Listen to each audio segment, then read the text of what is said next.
ನಮಸ್ತೆ. ಸರೋಜಾ ಶ್ರೀ ಶಿವಶಕ್ತಿ ಯೋಗ ಕೇಂದ್ರ, Binny layout, Attiguppe, Bengaluru. Balance ಸಿಗೋದಿಲ್ವಲ್ಲ, ವಯಸ್ಸಾದವ್ರಿಗೆ ಸ್ವಲ್ಪ ಓಡಾಡಬೇಕಾದ್ರೆ ಆಯ ತಪ್ಪದಂಗೆ ಆಗ್ಬಿಡುತ್ತೆ, ಬೀಳ್ತೀನಿ ಅಂತ ಭಯ ಇರುತ್ತೆ.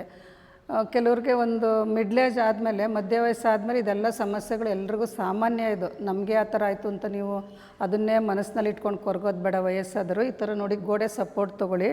ಕಾಲು ಬೇಕಾದ್ರೆ ಸ್ವಲ್ಪ ಈ ಥರ ಅಗಲನೇ ಇಟ್ಕೊಳ್ಳಿ. ಅಗಲೇ ಇಟ್ಕೊಂಡು ನೋಡಿ, ನೇರ ನಿಂತ್ಕೊಳ್ಳಿ. ತಲೆನೂ ಗೋಡೆಗೆ ಹಿಂಗೆ ತಾಕಿಸ್ಬೇಕು ಅಂತಿಲ್ಲ, ನಿಮ್ಮ ಭುಜ ಗೋಡೆಗೆ ತಾಕಿಸಿದ್ರೆ ಸಾಕು. ಅಂದರೆ ಗೋಡೆ ಹತ್ರಕ್ಕೆ ನಿಂತ್ಕೋಬೇಡಿ. ಯಾವಾಗಲೂ ಹತ್ರಕ್ಕೆ ನಿಂತ್ಕೊಂಡ್ರೆ ಏನಾಗುತ್ತೆ, ಹಿಂಗೆ ನಿಮ್ಮ ಮುಂದಕ್ಕೆ ಬಿದ್ದು ಬಿಡ್ತೀರ. ಅದಕ್ಕೆ ಒಂದು ಸ್ವಲ್ಪ ದೂರ ಇಟ್ಕೊಳ್ಳಿ. ಕಾಲು ಒಂದು 4-5 ಇಂಚ್ ಗ್ಯಾಪ್ ಇರಲಿ.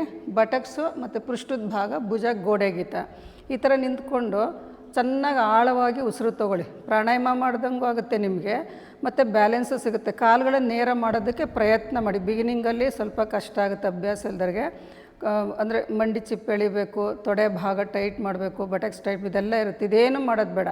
ಸುಮ್ಮನೆ ಹಿಂಗೆ ಗೋಡೆಗೆ ಹೊರಗ್ಬಿಟ್ಟು ನಿಂತ್ಕೊಂಡು ನೇರ ಕುತ್ತಿಗೆ ನೇರ ಇಟ್ಕೊಂಡಿರಬೇಕು. ಉಸಿರಾಟವನ್ನು ಗಮನಿಸ್ತಾ ಇರಿ. ಸ್ವಲ್ಪ ಅಭ್ಯಾಸ ಆದಮೇಲೆ ಕಣ್ಮುಚ್ಚಿ ಗಮನಿಸಿ. ನಿಮಗೆ ಬೀಳ್ತೀನಿ ಅಂತ ಭಯ ಆದರೆ ಕಣ್ಮುಚ್ಚೋದು ಬೇಡ.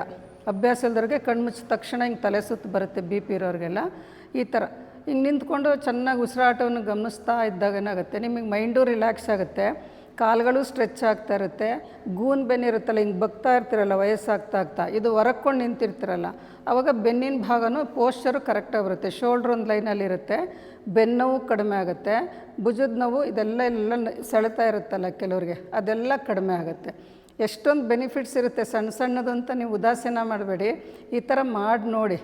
ಕಾಲು ನೋವಿರೋರೇ ಆಗಲಿ, ಬೆನ್ನೋವು ಇರ್ತಿರೋ ಅದು, ಮತ್ತು ಬ್ಯಾಲೆನ್ಸ್ ತಪ್ಪೋಗುತ್ತೆ ಅಂತ ಹೇಳ್ತಿರಲ್ಲ, ಅವರೆಲ್ಲ ಇದನ್ನು ಅಭ್ಯಾಸ ಮಾಡ್ಕೊಳ್ಳಿ. ನಿಮ್ಗೆ ಉಪಯೋಗ ಆದರೆ ಬೇರೆಯವ್ರಿಗೂ ಶೇರ್ ಮಾಡಿ. ಮತ್ತು ಏನು ಉಪಯೋಗ ಆಯಿತು ಅಂತ ಅದು ಕಮೆಂಟ್ಸಲ್ಲಿ ಹಾಕಿ. ಆವಾಗ ಬೇರೆಯವ್ರಿಗೂ ಅದು ಸಹಾಯ ಆಗುತ್ತೆ, ಬೇರೆಯವ್ರಿಗೆ ಉಪಯೋಗ ಆಗುತ್ತೆ. ನಾವು ಈ ಥರ ಮಾಡ್ಕೋಬೋದು, ಅವ್ರಿಗೆ ಉಪಯೋಗ ಆಗಿದೆ ಅಂಥೇಳಿ ಎಲ್ರಿಗೂ ಶೇರ್ ಮಾಡಿ. ನಂದು ಯೂಟ್ಯೂಬ್ ಚಾನಲ್ ಸಬ್ಸ್ಕ್ರೈಬ್ ಮಾಡ್ಕೊಳ್ಳಿ. ತುಂಬ ಜನಕ್ಕೆ ಹಂಚಿ. ಇದು ನನಗೆ ಗೊತ್ತಿರೋದು ನಿಮಗೆಲ್ಲ ತಿಳಿಸ್ತಾ ಇದ್ದೀನಿ.